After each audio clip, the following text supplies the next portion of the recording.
Hello everyone, Loremaster of Sotek here, and this is a video I did not think I was going to make by any stretch of the imagination.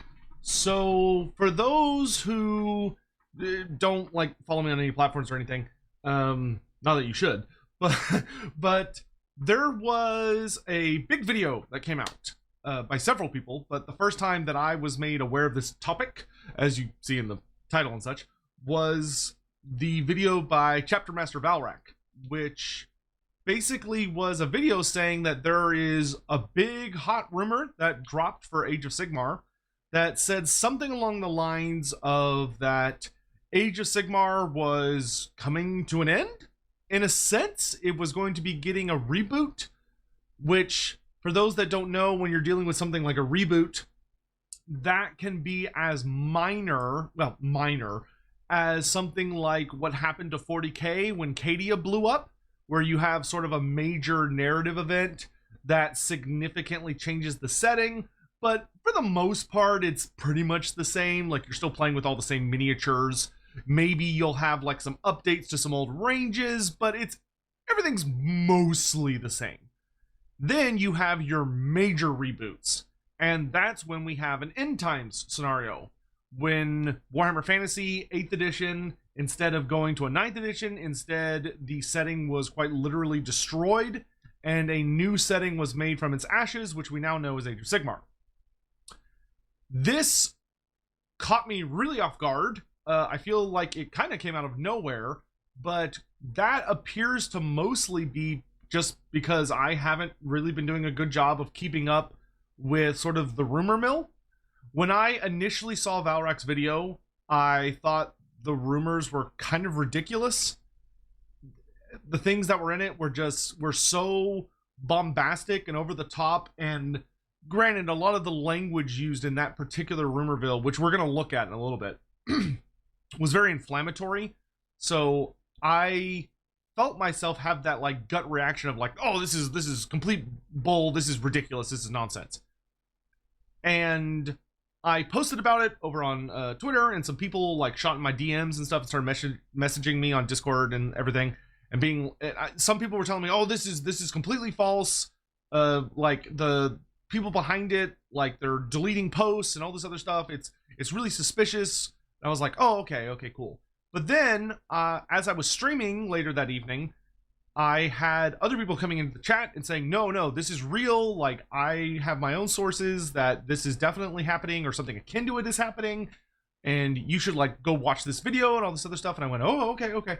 So I've spent the last probably 4 hours just roaming around, reading various rumor mills and watching some videos, and notably the video by Honest Wargamer, which, if you don't know him and you like anything about Age of Sigmar or even the old world, you should know him. He is by far one of the best golden beans that the fantasy and Age of Sigmar communities have. He mostly deals with the tabletop setting, but he has done so much work for supporting the legacy factions of the old world, so people that play Dark Elves, Lizardmen, stuff like that. And he also is such a massive figure within the competitive Age of Sigmar community, and is just I can't say anything even slightly negative about him. He's such a genuinely wonderful guy. So I sat down and I watched the Honest Wargamer video, which was basically just a bunch of clips relating to this topic cut out of his stream. And that left me in a really weird place, where I felt myself very heavily flip-flopping between this is total baloney, this is nonsense, to oh wow, this is actually happening, this is real, and I sat with it for a while, and I wanted to talk about my thoughts on it. I will include the video to the Honest Wargamer down in the pinned comment, because I really think you should watch it if you care about this topic. If you don't care about this topic, then by all means, who cares, right? But if you're someone that you care a lot and you want to get a really nuanced, very careful look at the rumors, then I don't think there's anyone that's going to do it better than him. And he also seems to have his own reliable sources, and he gives some really interesting context on a number of things. So with that out of the way, I'm going to go ahead and read out the post myself. I'll let y'all watch it, see it here on screen with me, and we'll kind of go over this together. I have it pulled up. It's basically a repost of it, but it's all the exact text. So, oops, let me get my little... I'm like, oh, I have this logo I paid for. I should probably just have it on stream instead of just never using it. Okay, so I'm going to read this out, and I'm just going to sort of add my own comments to it as we go. So this is from a individual named Bull. Well, excuse me, that's actually not correct. Apparently, Bull is a collection of individuals. It is a group that leak from a singular account. Bull, to my understanding, has a moderate, I think, success rate with rumors, in that they have been completely accurate about some things in the past and then not as accurate. But let's get into it. So it says, we received word about this a while back, but along with it came a flood of conflicting information. In hindsight, those inconsistencies were probably just staffers throwing up smoke because they were in shock themselves. The worst version of the story is one we'd rather not post here. It wouldn't accomplish anything, just break the hearts of fans and undo years of AoS's momentum. But after getting some images and transcriptions of the actual text from the PDFs, we had a discussion internally and can confirm Rob on YouTube, which I believe is Honest Wargamer, and the Discord member were accurate. I'll be upfront. The people behind this account, meaning us, were never fans of AoS. More than a decade ago, we were outright hostile to it. But even we are furious at how this turned out. The dumbest scenario imaginable is happening all over again. Warhammer Fantasy Battle fans won't pay for this, and the AoS fans will be absolutely livid. So, one thing... Oh, before we get really into this, I actually should say, before we get it really, really heavily into this, one, I'm going to be focusing just on the actual information in this post. I don't really care about, like, the Bull's opinions on the setting. Bull seems to be a fairly not big fan of AoS and has made that very apparent in this article, so I don't think we're going to worry too much about that. However, just because Bull doesn't like AoS, I don't think necessarily means that we should just write this off. And we'll look at some other posts to kind of go further from that. There's a lot of inflammatory language in here that we just don't need to deal with. But one of the things that I want to say before we really get into it is that keep in mind, this is just rumors at the end of the day. It's all rumors. And rumors are lies until they are published. I have found that is the best way to deal with them. If someone posts a leak or a rumor or something, I genuinely think the best way to handle it is to assume it is all complete BS. It's not a thing until the day it is actually released. This has saved me personally a lot of grief when it comes to Games Workshop and things like Total War and such. A lot of the times people will throw out information and it's missing a lot of key context, or it's missing a lot of key components, and without those components it sounds really, really bad, or it's not fully developed, and what ends up actually being released will be substantially different than what was leaked at the time. So I don't know how accurate this is. There are some parts of it that seem to be reinforced by several folks, other parts not as much. So we'll just kind of work with what we've got. But let's get into it. But just keep in mind, just because there's a lot of dialogue about this and there's some people being like, oh, this is definitely happening, it doesn't mean anything. This is one of those things where if you're someone that you stress out very, very easily over things like rumors, I would heavily encourage you to just skip the video and just not watch it, because it will probably just stress you out. If you enjoy the drama, or if you feel like whatever, I'll say that I don't think this is the end of the world. I have conflicting feelings on it. So yeah, anyway, let's get into it.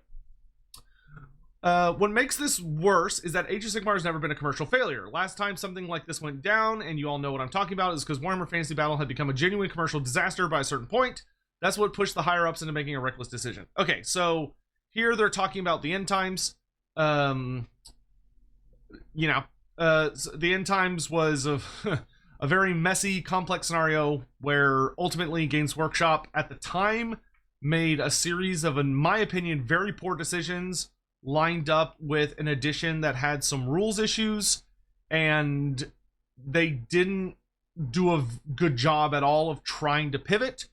I will eternally be on the stand that I believe the end times were a massive mistake, and I think that fantasy was really on the cusp of becoming something very special with things like the Storm of Magic books, the Tarmacon books, with the Throne of Chaos, and the Monstrous Arcanum. We were starting to get all these amazing new series that I think were really going to liven up a lot of the setting, but ultimately they pulled the plug, and we survived it, and we came back stronger from it, the Warhammer Fantasy fans and Warhammer Fantasy community. But I won't say that it didn't suck, because it sucked. It sucked a lot. Age of Sigmar is not in the scenario that Fantasy was, where I don't believe the AoS IP has been brutally mishandled. However, I do agree that the current edition seems to have not been as successful as prior ones. It seems that 4th edition is struggling a bit, notably mostly learning this through, like I said, Honest Wargamer and other content creators that cover Age of Sigmar, like the actual tabletop, of that the sales weren't that great, especially for the launch of the edition. I really still feel like that Skaven versus Stormcast was not the best direction to go. It's a little weird, because in when I think about it, Age of Sigmar, every edition, the launch box would be a brand new faction versus Stormcast. And 4th edition was the first time we got a refreshed faction versus Stormcast. And it was made all the weirder by the whole mess of, like, the old world was coming. So the, like, people were kind of like, Skaven, but I want Skaven in old world and not in AoS, and and it was a much different situation. And it just seemed like people weren't really interested in the box, and a lot of people didn't buy it. And it was easy to find considerable amounts of stock in places like the United States, which is not ideal if your goal is to make a lot of money, which is Games Workshop's idea.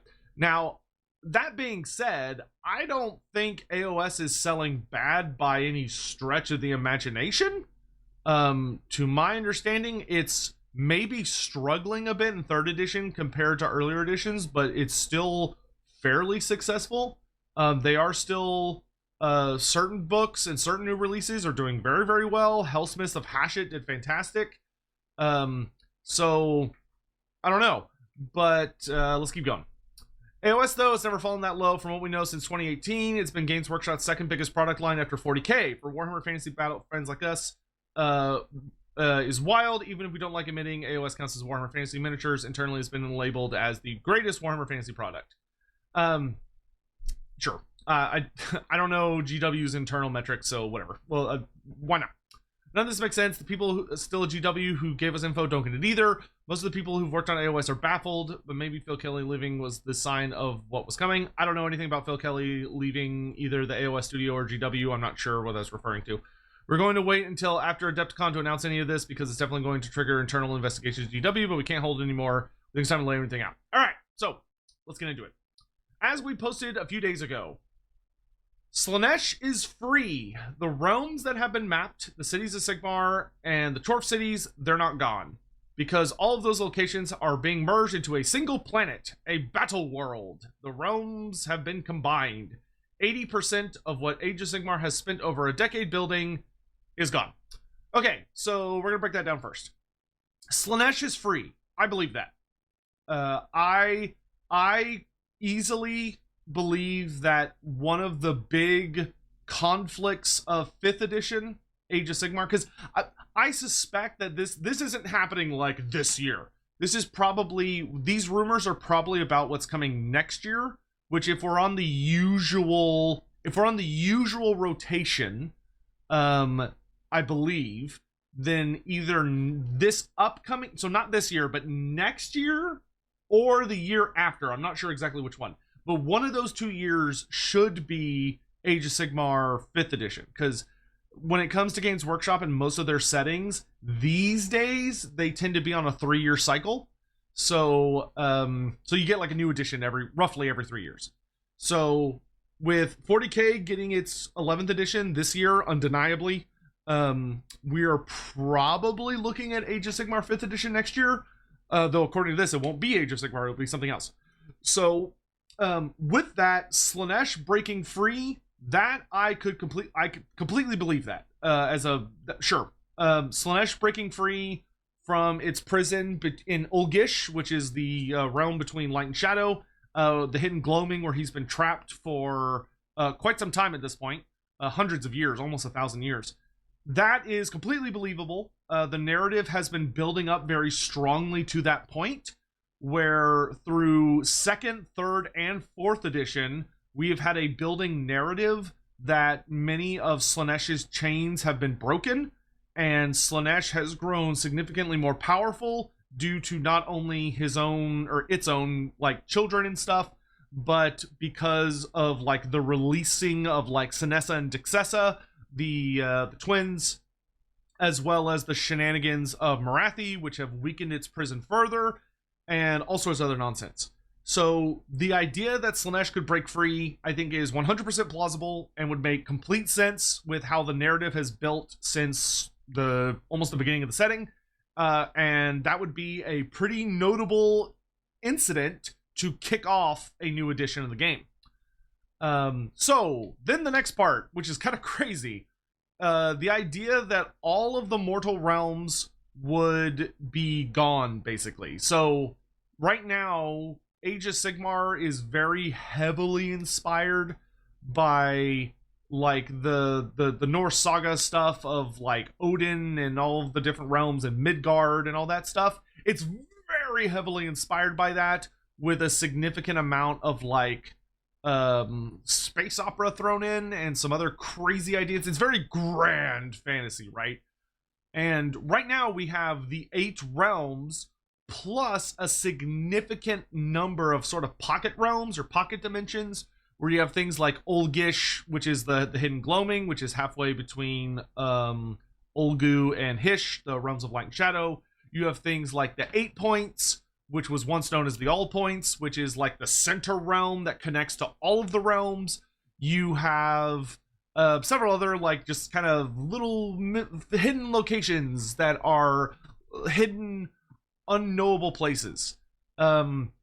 This would be kind of crazy to take what is basically a cosmic fantasy and crush it back down into a singular planet, while also taking the parts of AoS that we know and having those, like, compressed. So it's not that all the 8 realms just, like, cease to exist, but instead cutting out the parts that GW has focused on, and putting those parts all together into a singular planet. I have really mixed feelings about this.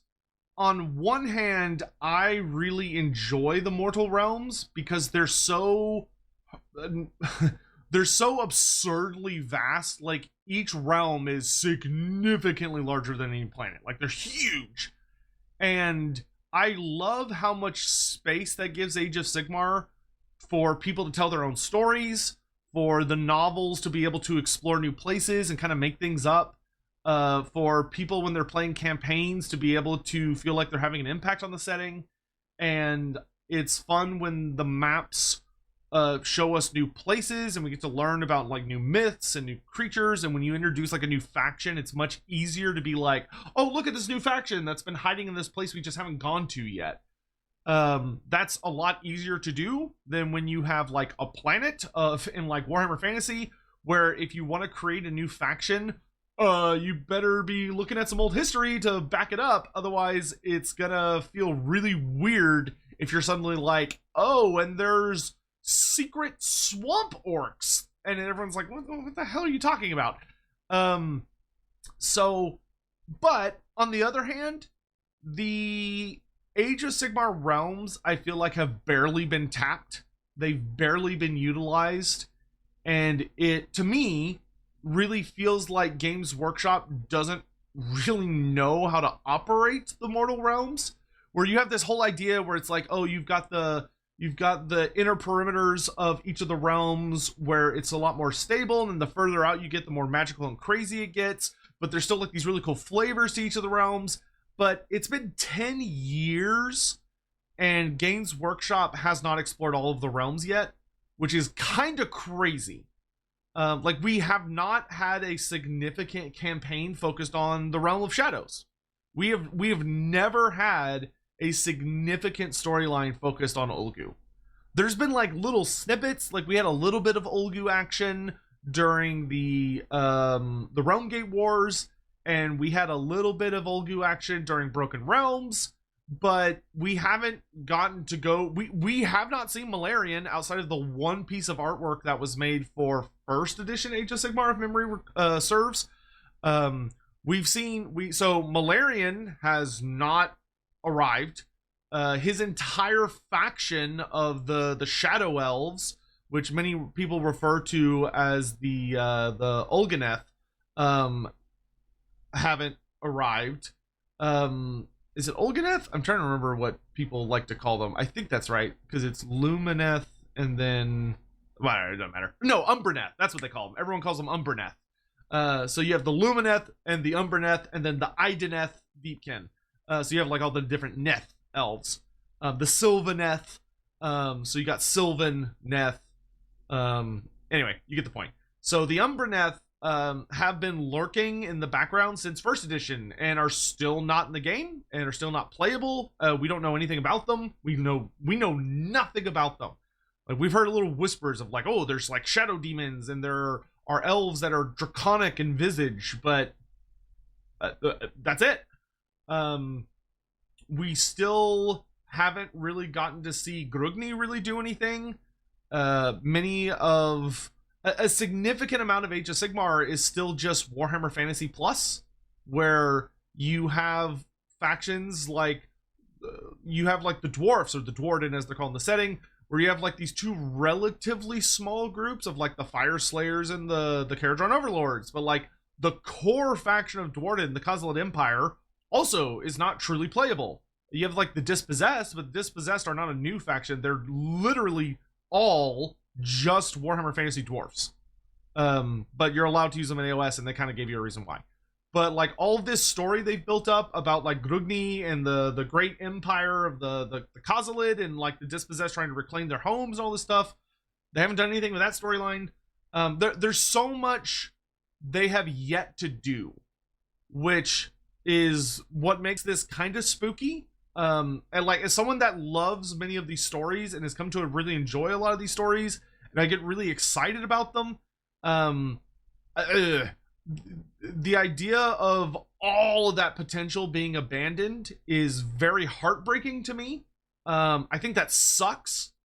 I think that a lot of that narrative building up for all these years is terrible.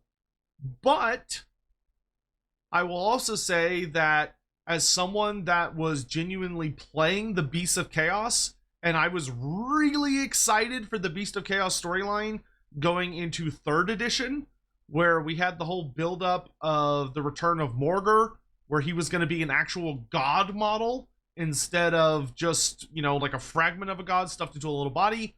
I was so excited for the return of Morgur, and then nope, you're not allowed to play Beastmen anymore. You're only allowed to play you can't play Beastmen anymore. They're fantasy only, and I hated that. That sucked. I wanted to play them in both games. The fact that they were just squatted from Age of Sigmar felt really bad. I have been very vocal about the fact that I hate that Games Workshop is trying to force this absurd bullshit gap between fantasy and Age of Sigmar. People should be allowed to use their minis to play the game they want to play.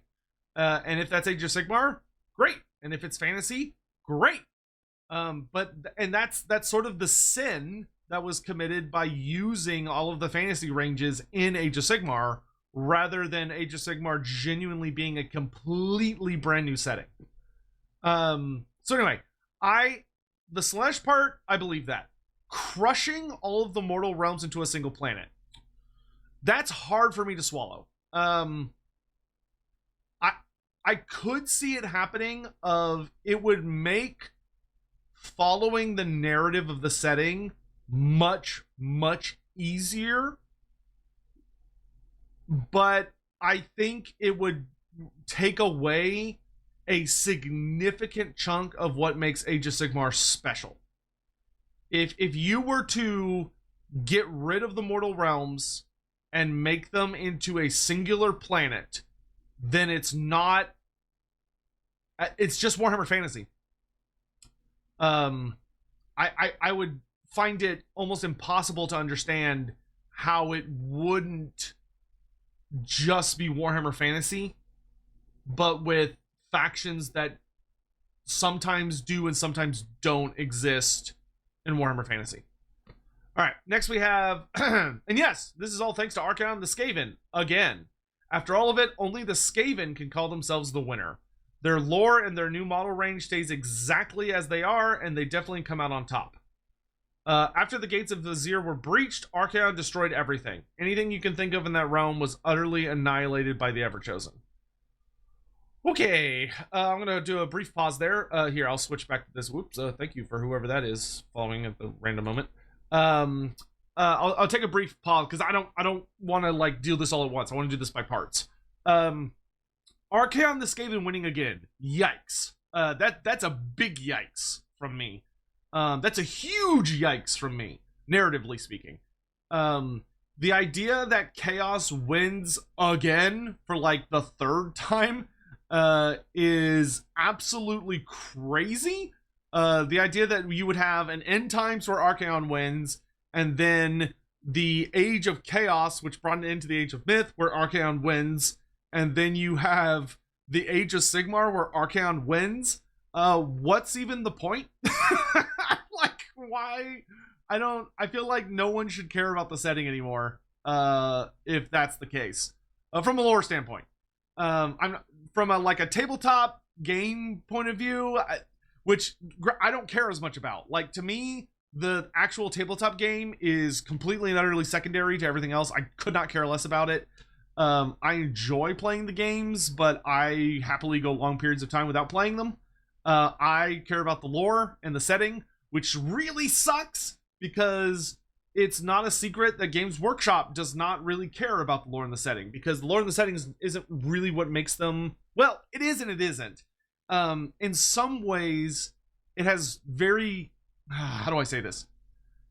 Games Workshop is a company with shareholders, and they want line to always go up. Unfortunately, this is a super shitty part of the world that we live in. You can have large companies that own pieces of art that you really love, and they don't really give a shit about the art, because the art is not what... They're making it the art to make money. They are not making the art for the sake of making it art, and then it happens to make money. That tends to be more of a case with individuals, less of a case with companies or these big corporations, where they just want the things that you like. That way they can make more of it and you will buy it, and then they make lots of money. Fine. But this can lead to scenarios where sometimes the thing you like that has been consistently portrayed in X way, they don't think it's making as much money as it should, so they decide they're going to portray it in Y way and like really shake things up in the hopes of basically bringing in new audiences and like causing a lot of drama and stuff and get a lot of eyes on it. You know, there's no such thing as bad publicity. There's just publicity. And this could be one of those cases. Once again, I'm shocked at the idea that Age of Sigmar was making them not enough money to the point that they want to basically kill it and remake it again. If this is true, I must say that I really would feel like I have zero faith whatsoever in Games Workshop to handle a fantasy IP. I think if this ends up being true, this to me suggests that Games Workshop has no understanding of how to run fantasy games. They're able to make gorgeous miniatures. I'll say it. I mean, I think Age of Sigmar has by far the most gorgeous model range of all of the Games Workshop's games. Like it's a beautiful series of ranges. They're some of the best miniatures ever. I am not inspired or impressed by Space Marine number 5683, but look, he's standing on a rock slightly different this time. Could not care less. What a waste of time. Unfortunately, a lot of people really like the big Space Marine toys. And I don't know if this is just one of those scenarios. If this is true, which once again, these are rumors, these could be complete bullshit. Like these could turn out to be nothing at all. This could be just like something that maybe was considered internally and then they were like, oh no, or it could be something that was created to flush out leakers, or it could be a complete bullshit lie to try and find out who's leaking information outside the company and to like trap them and to get them so they can like get rid of them. Or it could be true, or it could be partially true because maybe they were tossing around some of these ideas and they kept some and then they threw the others out, or maybe who knows. So like once again, don't take this as gospel of this is happening. It might be happening. But anyway, yeah, the Skaven and Archaon winning would be.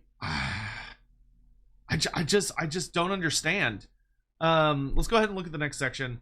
But let's get through the story part here. This little part here. After the gates of Azir were breached, Archaon destroys everything. Right. So yeah, and this is so weird too because we just had a major story beat about Archaon trying to breach the gates of Azir and he fails, which happens in Broken Realms, which was the end of 2nd edition, where you have all this stuff about the Varanite and Archaon's big ploy, and there was a lot of build up to that.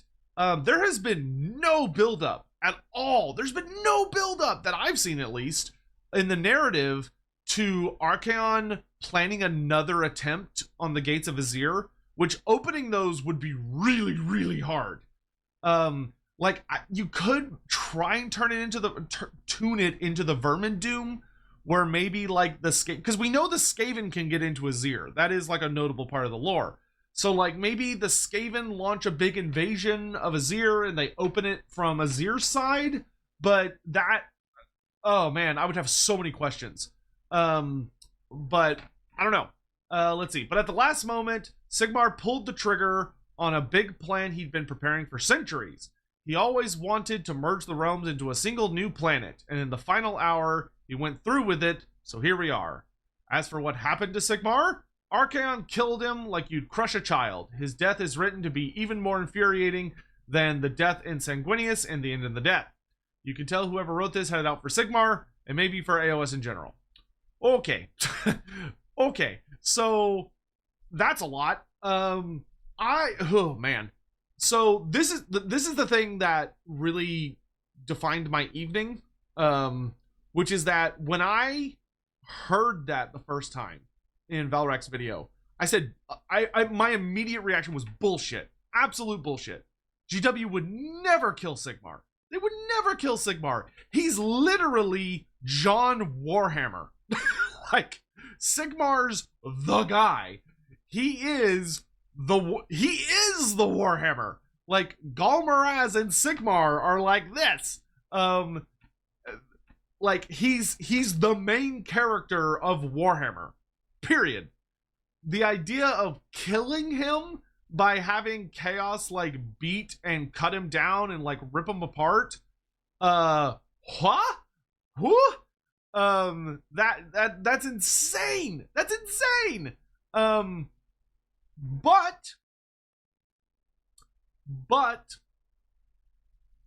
if anyone was gonna kill him, it should be Archaon. And to be fair, Sigmar right now is significantly weaker now than he has been in a long time. Where Sigmar has spent most of Age of Sigmar putting pieces of his divine essence into all of the different Stormcast Eternals, and he no longer wields Galmaraz. Galmaraz is now in the hands of the Celestial Celestant Prime. So if Archaon could get to him, then honestly, yeah, he could probably kill him pretty easily. Because Archaon fought Sigmar at kind of the height of Sigmar's power during the Age of Chaos, right at the end. And, the end of the Age of Myth. Early Age of Chaos. Sigmar and Archaon fought. And we have this whole thing at the Battle of the Burning Skies, where Sigmar and Archaon are like fighting around the battlefield. And Sigmar's... they're kind of avoiding each other. But eventually they go up against one another.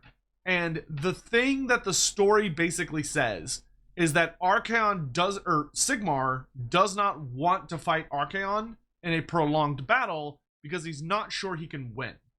So what Sigmar does is that Sigmar like reels back Galmaraz, knowing that if he can hit Archaon with like a thunderbolt strike, basically, he can kill him. Like, Sigmar's like, prolonged conflict against him is not ideal, but like Sigmar feels very like I feel the story is very, very clear that if Sigmar were to whack Archaon with Galmaraz at like full strength, Archaon's fucking dead. Like he's just insta fucking dead.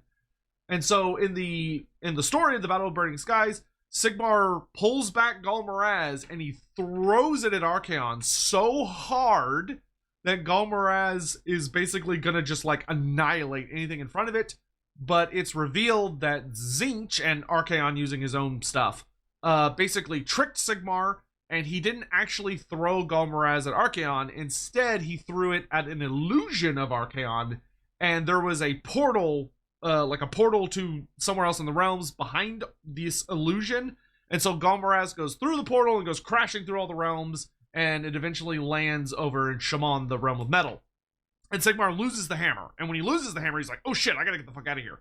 But like, the story is very, very clear that if Sigmar has Galmaraz and he's like ready to go, he will beat Archaon, more than likely. I mean, he beat him in the end times. He probably beat him again. But he doesn't have the hammer anymore. And if he doesn't have the hammer, he's going to lose. Almost assuredly. Like, narratively, that does make sense. Now, killing Sigmar would obviously mean we're no longer in the Age of Sigmar. And there would be some ramifications of this, which we see in the next section here. What about the Stormcast Eternals? I don't think they can reforge anymore. Their god is dead. The Elven Pantheon, Nagash, the Ancestor Gods, Gorka Morka, all unaccounted for. Maybe Archaon killed them too. With the realms destroyed, Slaanesh is back among the Dark Gods, and they've accepted the Great Horned Rat as one of them. The 5 gods stand eternal. This new world is called the Last World. First of all, I'll say that's a terrible name. That sounds, I mean, I still think Age of Sigmar is a terrible name, to be fair. I don't think the Age of Sigmar is a good name for a setting. But, the Stormcast Eternals not being able to reforge anymore kind of sounds like they'd be squatted. Stormcast Eternals, that's such a hard thing to believe, because they got like a huge range refresh in 3rd edition, and then in 4th edition they got like a bunch of new support. But and I think Honest Wargamer does a really good job explaining this. Stormcast Eternals, as much as I genuinely like them, I hated them at first. Like, let me be really clear. 1st edition, I hated them. Because as far as I was concerned, they were literally just Space Marines and fantasy, which, to be fair, they are. But as they developed, especially going into 2nd edition, I really came to appreciate them. And I have come to love them very much. I think they have a fantastical story. And they're able to tell very unique stories that I feel like I have never seen in any other fantasy setting, at least the ones that I've read, where their whole story about they have kind of a shitty version of immortality where they're immortal but basically have like a souped up version of Alzheimer's that turns them into horrific killing automatons. Very interesting. I genuinely find it fascinating. The idea that many of them take their duty very seriously, but a lot of them were turned into Stormcast against their wills, where Sigmar took them and remade them when many of them begged him not to, or tried to fight against him or deny him. I think that's really interesting because it's a really dark, gray, gritty story of like a god without someone's consent literally taking their soul and brutally remaking them into his own image, and like taking their memories, taking, like, they forget who their loved ones are. They were stolen away from their communities that they might have been able to save if Sigmar hadn't stolen them. There's a lot of cool stuff happening there. But Stormcast Eternals have never been able to shake the vitriol that many people feel towards them because of what they are, which is that especially their first edition designs, the newer designs are a lot less obnoxious, but the original Stormcast designs were so painfully just fantasy Space Marines that it was horrifically obvious to everyone that saw it that it was literally, hey, look, you like Space Marines, right? Well, now you can have Space Marines in fantasy, so buy our game, please. And I don't think that was the right decision. I've gotten over it. A good number of people have gotten over it, but a good number of people haven't. And I'm not saying they necessarily should. I don't think it's my place to tell someone that they shouldn't hate Stormcast Eternals, or they shouldn't think that Stormcast Eternals are just really dumb, or that if someone wants to hold a grudge against Age of Sigmar for replacing 9th edition fantasy, okay. It's not something I personally agree with, but like, people are entitled to hate it for whatever reason they want to hate it. And it feels like all attempts to try and make Age of Sigmar into something bigger have run into walls. There have been 2 major video games that have tried to take advantage of the Age of Sigmar. Where you have the oh my gosh, I'm struggling to remember. I played both of them, but the oh god, hold on, let me look it up. Warhammer Age of Sigmar. Oh, so yeah, Stormground and Realms of Ruin. That's what it was. So both of them were pretty good games. I think Realms of Ruin was like pretty fun time. I had a really good time with it. And Stormground, I wanted that game to be good. God, I wanted that game to be good. And I had such high hopes for it. I really, the first part of the game, like the first like major chapters of each of the storylines, I thought was fantastic. And then I got past that and realized there was literally no game after that, and it was like, oh damn, like this game's just not finished. And they completely gave up on development in December of 2021, so it's been 5 freaking years, almost 5 years.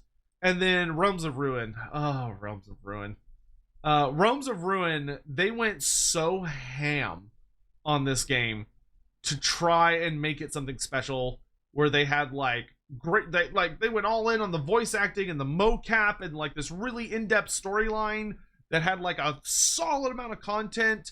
And I know a lot of people tried this game. Like a lot of people were like, oh, okay, I'll give it a try.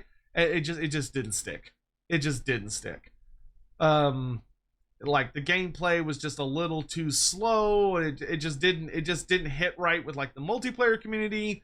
And admittedly, there were a lot of people that saw the game and went, I'm not going to play that. It's got Stormcast Eternals. It's a Age of Sigmar game. Fuck Age of Sigmar. I'm not going to play it. And I can't help but wonder if there are people at Games Workshop that genuinely believe, which I don't know that this is something that is accurate, but I could see people who are trying to make as much money as possible looking at that and saying Age of Sigmar is a poisoned IP.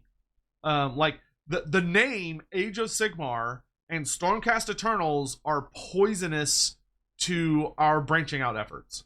Where if people see that it's Age of Sigmar, they refuse to even engage with it because they just hate it.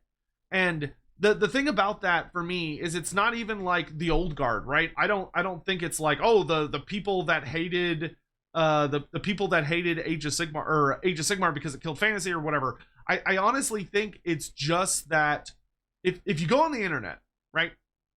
If you go on the internet and you go to any chat, and I mean this, you go to like any chat in the vast majority of places on the internet, you go into like a streamer's chat or like a Reddit thread or a forum page or whatever, and you bring up Age of Sigmar, I feel like 99 times out of 100, from my own personal experience, if someone brings up Age of Sigmar, the first immediate thing that happens is you'll get like 10 to 15 people who are like, Age of Sigmar sucks, Age of Shitmar, Age of garbage, fucking Sigmarine. Like, people, they'll just immediately dogpile on fuck that thing.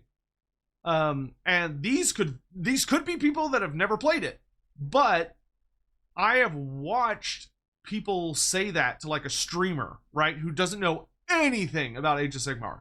And the streamer will go, oh, wow, okay, so Age of Sigmar is like really garbage. And they'll be like, oh yeah, it killed fantasy. And like, it leads to it leads to an immediate railroad of convincing someone who has just encountered it for the first time that it's complete garbage and it's evil and that it should die. And they're convinced, like, because that's the only experience they're going to have with it. Like, if someone asks about Age of Sigmar, and the knee-jerk, the first thing they're going to encounter is people saying how terrible it is and how evil and horrible and stupid and suckage, then why would they engage with that further? You know, it's like when people ask about Star Wars, and someone brings up like the Star Wars sequels. If you bring that up in almost any room, someone's going to go, oh no, those are terrible. Like, don't even waste your time. Don't even waste your time. Awful. I did not enjoy the sequel. I thought New Hope was okay, or New Hope. I thought I can't remember what it's called. The seventh one, the first of the sequel trilogy, that was fine. You know, it was basically just a rehash of episode 4, but like it was a good time. I enjoyed it. Really didn't like the next two. I've never even seen episode 9. Never seen it. I watched episode 8 and I was like, nah, okay, I'm done. But you know, so like, so many people are having that experience with Age of Sigmar, and I don't know if you can fix that. I honestly don't know if there's a way to fix that.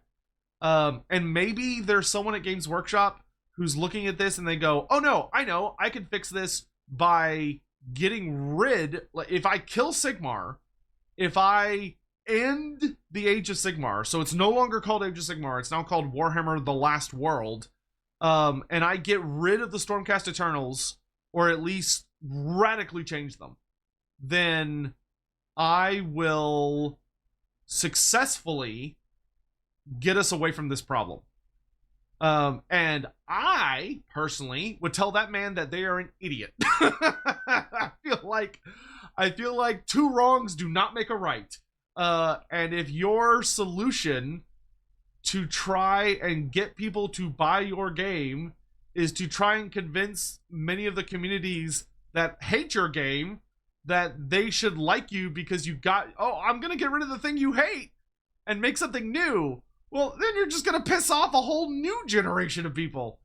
And the first generation of people still aren't going to like it. Like, I don't think there's anything you can do to make them like it. I don't think that's possible. They are either 40K fans and they just hate everything fantasy, or you know, it'll be the classic like, oh no, I liked Warhammer Fantasy. I thought Warhammer Fantasy was kind of cool, even though they never played it and they never bought any of it and they never bought a single mini or any of the books or anything. But they're like, oh no, I'm a huge fantasy stan. That's why I hate Age of Sigmar. It's like, okay, sure, dude. Anyway, sorry, I'm wasting tons of time yapping. Let me just get through this. So Stormcast Eternal's going away. That, I mean, if you're gonna kill the setting, then Stormcast Eternals no longer make sense. They're so intrinsically tied into Age of Sigmar. I will say that there are a lot of things narratively in this I can genuinely forgive because I can adjust. Like I've been through the end times. I've been through early Age of Sigmar. I have lived through the Dark Ages. I have lived through Games Workshop writing shitty garbage lore. I could do it again. I'd rather not, but I can. If they're gonna come out and like squat everybody's armies though, like if they're gonna come out and say, oh yeah, Age of Sigmar or Stormcast Eternal players, yeah, go fuck yourself, no more minis for you guys, that is unconscionable.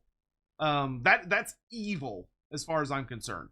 For a company to sell a core product for outrageous amounts of money, to be fair, and to tell people who have been supporting your company for years and spent thousands of dollars that, oh, by the way, all those thousands of dollars you sent to continue playing something that you thought would be around in perpetuity, go fuck yourself.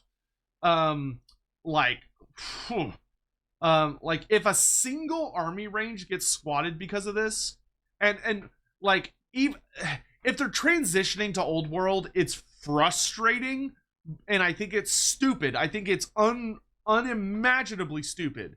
But at least you can still play. At least you can still play with those minis.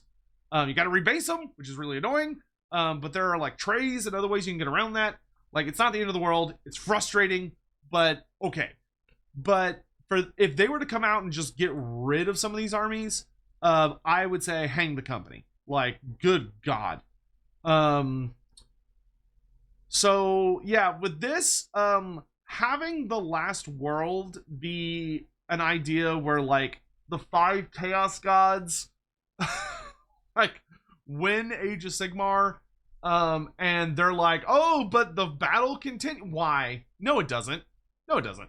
If Sigmar dies and the 5 Chaos Gods are united on a front again for like the 80th time, they lost. Like, the good guys just lost, and that's it. That's the end.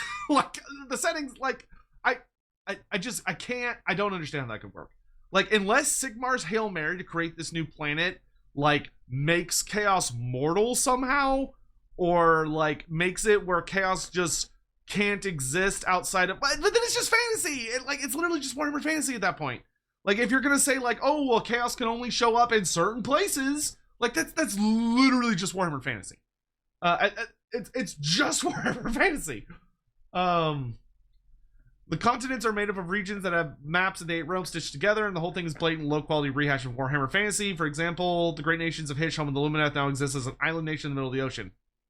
Good lord. Cities of Sigmar are basically turned back into the Empire, fragmented, ignorant, religiously fanatical, and racially divided. That's a choice. Okay. We're pretty sure a lot of the characters AoS fans know and love died in the last world. They're not coming back. I mean, you say that one I'm kind of like, because they pulled that on us already once, where they were like, oh, all of the characters in Warhammer Fantasy are dying, and then like 50% of them have come back. So some of them I could see dying. I don't think I'd believe that all of them do. As for Archaon, I'm not sure. The information we got about him was almost comical. The Everchosen is gathering a Chaos army at a portal in the far north. Yikes. We're not even sure if that Everchosen is Archaon, but it sure sounds familiar. Yeah, because that's literally just Warhammer Fantasy. Who's going to pay for this? AoS fans will you. The only advice I can give right now is if after all these lore changes, you're still willing to buy into AoS 5th edition, AoS 5th edition will have way more Stormcast Eternal models with a grimmer, darker aesthetic than 4th edition, and a ton of Chaos Warriors covered in spikes and Chaos Monsters. As for the rest, we don't know. That's all we wanted to say. We're exhausted. The one silver lining, the only one, is that the last world will have several new human factions. AoS not Grand Cathay, AoS not Nippon, AoS not Bretonia. We have no idea if they'll change their mind about 5th edition over the next 2 years, but the first draft is done, and we've seen plenty of concept art. Oh boy. the the I have such a hard time believing this for several reasons. The biggest one that jumps out at me is, right now, is that Games Workshop has been obsessed. Their corporate structure has been obsessed with making sure that fantasy sales and Age of Sigmar sales are not allowed to like commingle. The reason they don't want you playing the same factions in both. So the reason that you have Soulblight Gravelords but not Vampire Counts. You have Beastmen but not Beasts of Chaos. You have Hellsmiths of Hatchet but not Chaos Dwarfs. The supposed reason for that is that GW wants to track sales. So they want to know how much money they're making on each setting. So they don't want to mix the settings, because then that screws up their analytics, because they like to make the studios compete against each other. Because the Warhammer 40k and like the AoS studio are over here in like the main GW studio, and then the Old World and the Horus Heresy are over here in a side studio, which like used to be Forge World. They're not the same studios.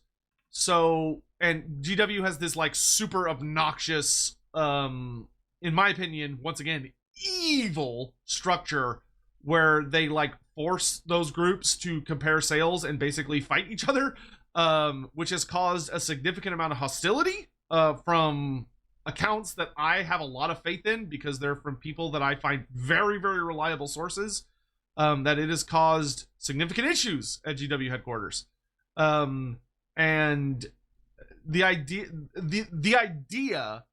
that they would go, oh, Grand Cathay in the Old World has been very successful, let's make an Age of Sigmar Grand Cathay.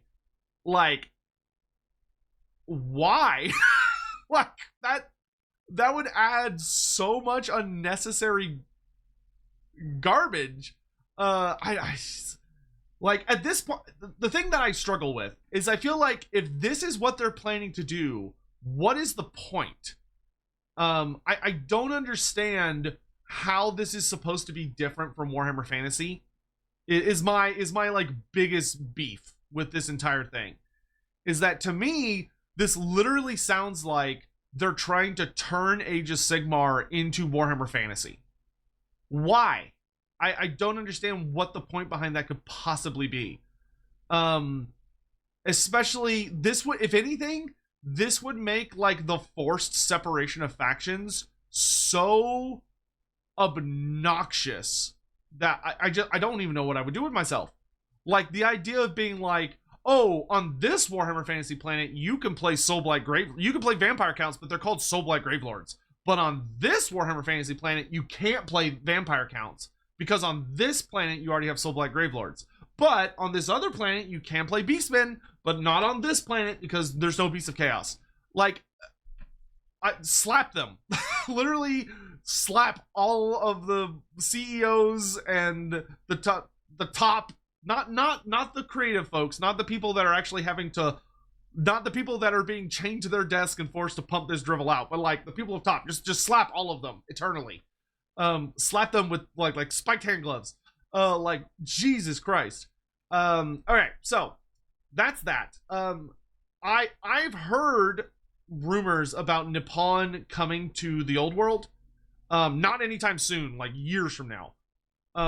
So the idea of a not Nippon is interesting to me. I don't like it, but it's interesting. Not Bretonia.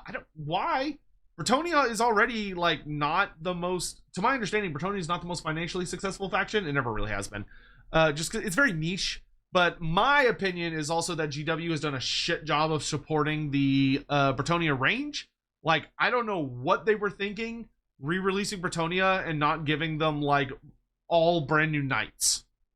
Like, I feel like that would have been so simple to be like, look, a new Pegasus Knight unit, here's like a brand new elite Hippogriff unit with like brand new minis, and then we also made you a new kit that you can, it's a dual kit, and you can build them as either Grail Knights or Knights of the Realm. There. That would have, god damn. I still feel like the old world, I worry about the old world because I still feel like Games Workshop is treating it so much like nostalgia bait and not treating it properly, that it's I feel like it's just going to hurt the setting in the long run.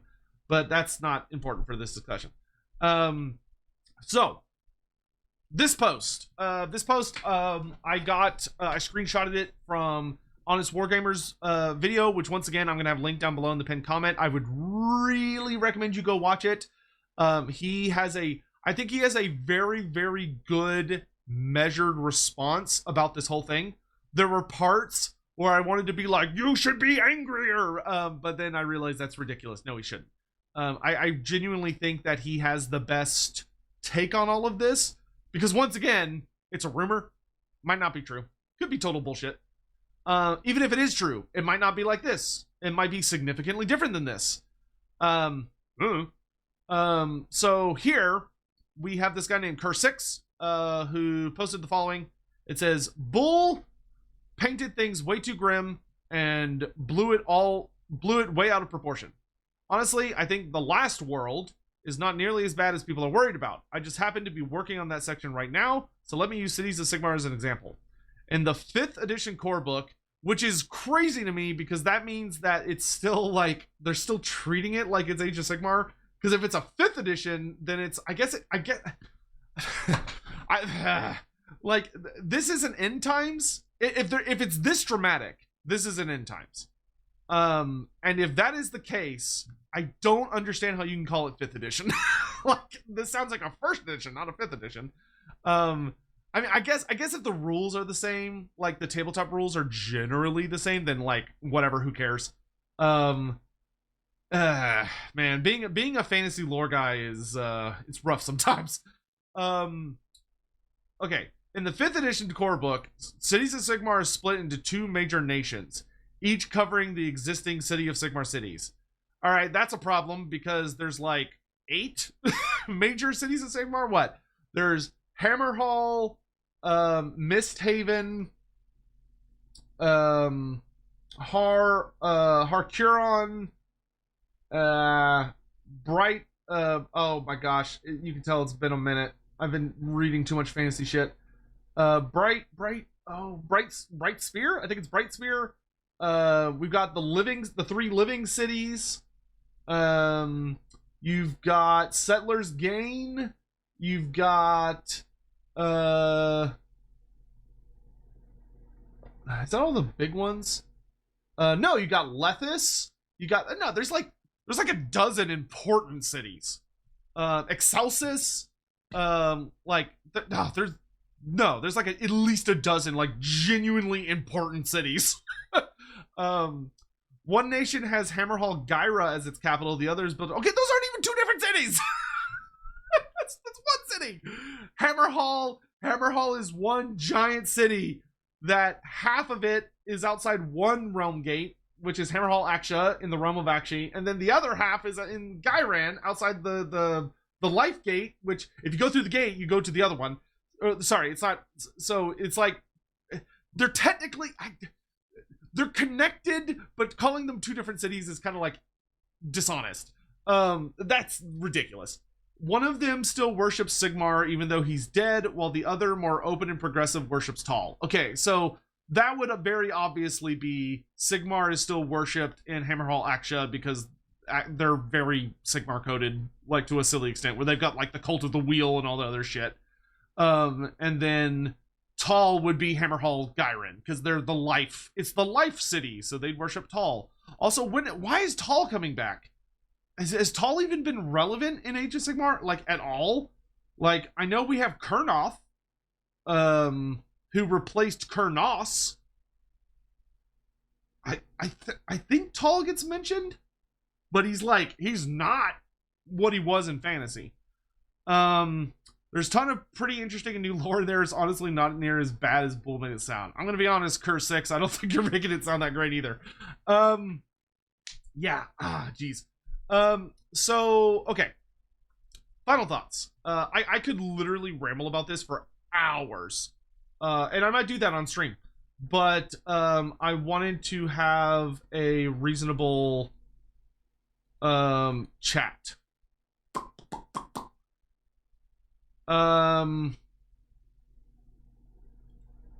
Because I've already been here for an hour, so I want to get out of here. After looking around the interwebs, I am of the personal opinion that there is at least some truth to this set of rumors. It seems like the idea of Sigmar dying is very likely.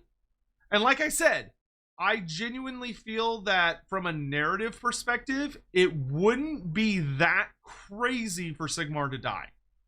If Archaon could get to... Honestly, I'm having a much harder time trying to rationalize how Archaon gets to Azir as opposed to him killing Sigmar. Like, if he could get in the same room as Sigmar, he could definitely kill him. I don't think that that's a stretch at all. The idea of the mortal realms being like 80% annihilated and condensing down into a single planet, I think that is probably the dumbest thing I've heard. But in fairness, maybe it'll be cool. Like, I mean, that's the other thing, right? Is that when looking at these rumors, we're kind of having to take people posting like these really archaic, or very like opinionated things that are going to sound stupid because they're not going to have the text to like explain everything.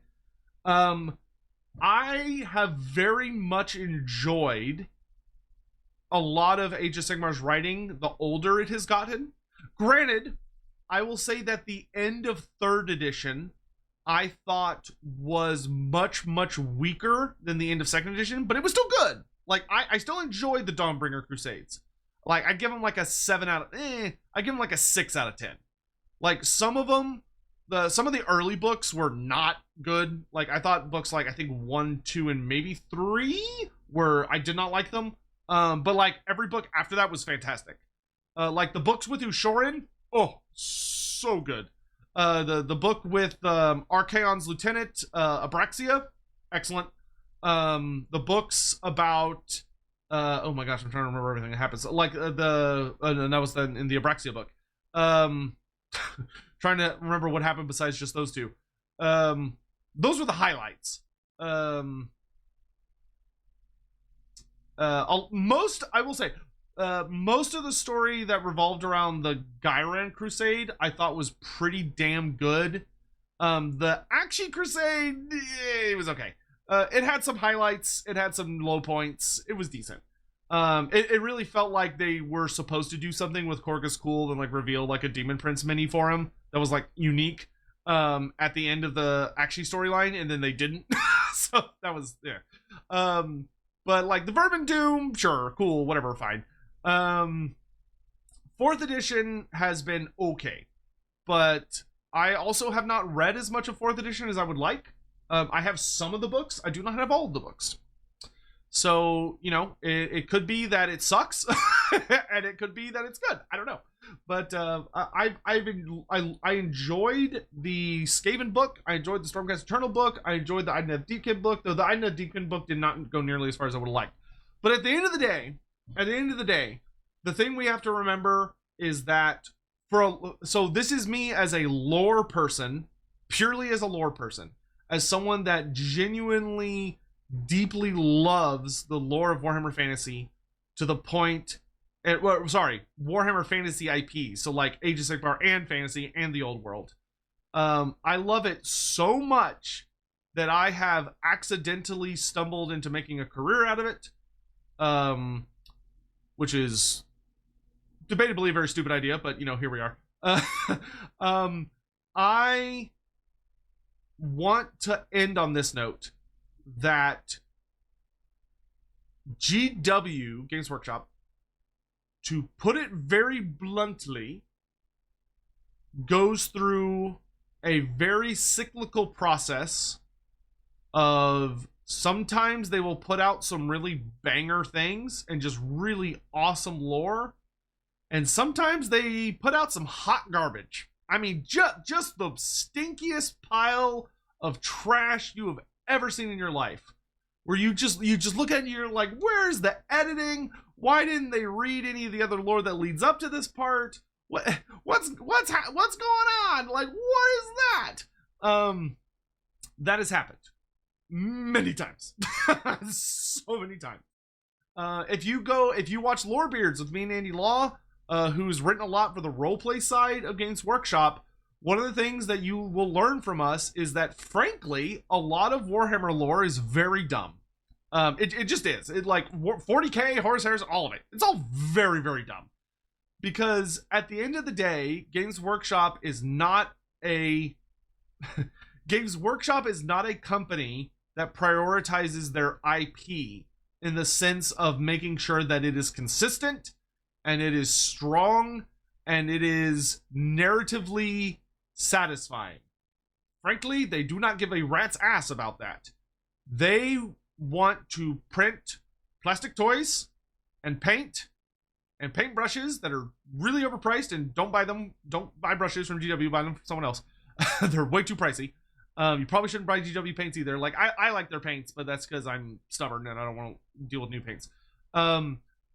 They want you to buy tons and tons and tons and tons and tons of stuff from them, and that is all they care about, is selling you stuff.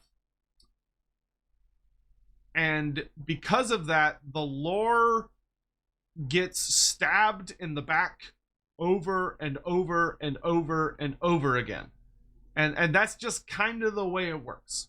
That's why I, frankly, am never going to get that upset over a retcon, because I have lived through so many retcons.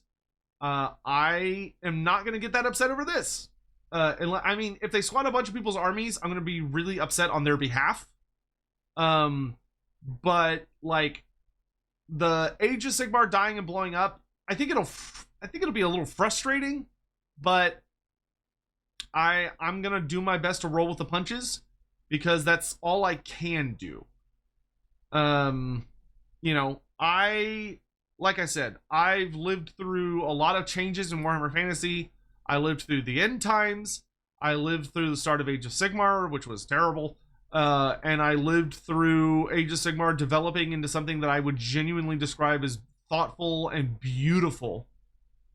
And it could just be that a new team has taken over Age of Sigmar. To my understanding, a lot of pretty much everyone that took Age of Sigmar into what it was in 2nd edition, especially at the end of 2nd edition into early 3rd, is not the same team that we have now. And it could be that they want to do something very different. Maybe they're just really frustrated. Maybe they feel like the Age of Sigmar setting is just unwieldy and it's like really difficult to work with. And they want to bring it back down to earth, and they want to try and make it more of a true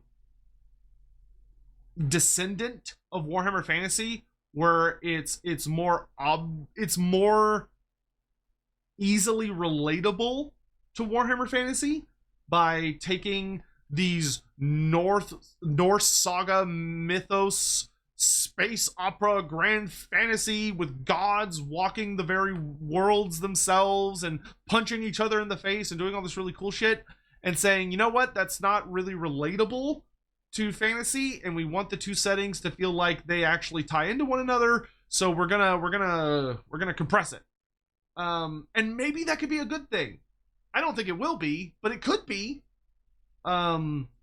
At the end of the day, regardless of what they do, I will read it, and I will try to see if I can salvage something from it. The thing that we do on Lorebeards that makes me immensely proud of Lorebeards, and I think what has made hopefully many of you fall in love with Lorebeards, is our dedication to making the lore work, to taking all these stories from decades of different writers and authors who did not read each other's work, were not given any notes, and just kind of made shit up on the fly to explain why I use this plastic toy to slam into this plastic toy using dice and make them kiss. And that's literally all it is, and it's a very silly, stupid setting. And trying to look at it thoughtfully and make a cohesive, beautiful story out of it. And I will never get tired of that, and I will always love doing it. And that includes for Age of Sigmar. I had a lot of fun with the Marathi episodes that me and Andy just did a few weeks back, and I think they were very successful. And I fully intend to do more stories on Age of Sigmar. And if it turns out that Age of Sigmar only survived for 10 years, and that it's going to get taken out back and shot to be remade once again into something else, I will do the best I can with that. So at the end of it, I will say, personally, I hope these rumors are false.